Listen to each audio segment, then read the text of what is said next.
المشكل عندنا هنا هو انه اي واحد تيطلع لشي بلاصه نبداو حنا بالمقدم، ما نوصلوا حنا كاع رئيس الحكومه، تتوحلي انت مع المقدم. حقوق اللي هي ديالكم اللي كتجي تبغي تسوليه خصك تدوري معاه وخصك ما تاش ديري ليه. ولا وصلنا لرئيس الحكومه، رئيس الحكومه كون كان بنادم ما عنده ما يدير بهذه الحكومه، لانه هو واكل النص ديال الاقتصاد ديال هذه البلاد هذه قبل ما يكون هو رئيس الحكومه. وهذا الشيء ربما الناس كاع كتعرفوا. الو الاخوه اللي كيطلعوا للحكومه، الحكومه كتطلع واش الامريكان ما عندها 60 حزب ولا اش داكشي؟ لا يعقل، لا يعقل. هذه الطريقه باش غادي هذه البلاد هذه راهي الهويه.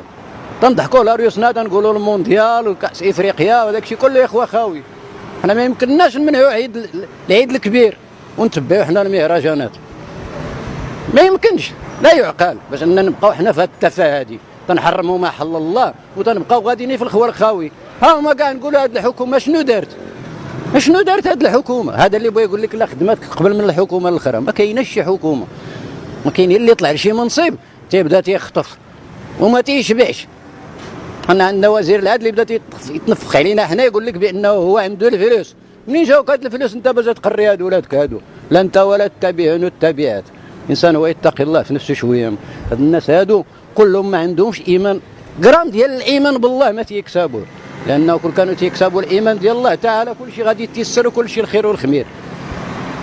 حنا الدوله راه معروفه علاش مبنيه باننا حنا عبيد ديال فرنسا وباقيين خدامين عليها الى يومنا هذا. تيقول لك الاستقلال، ملي الاستقلال علاش باقي كل شيء بالفرنساويه وباقي؟ حنا واحد القوم منافقين من كبيرنا حتى لصغيرنا، وتنتحدى اي واحد بغى يناقش معايا هذا الموضوع هذا يجي يقعد معايا للطاوله. ربما راني بالغ في الموضوع، وهذا الشيء راه تنعرفوا به راه تيقلق شي ناس، لانه الحق حنا ما تنقبلوش. حنا واحد الشعب، حنا شعب مغربي منافق، تنأيدوا الظلم تنبداو نشوفوا فيه وتنأيدوه مازال، وتيتحاب لنا حنا واش فاهمين وواضحين. حنا راه لا شيء من هذا الشيء كله بنت الناس، واسمحي لي الا قلت بهذا الشكل هذا.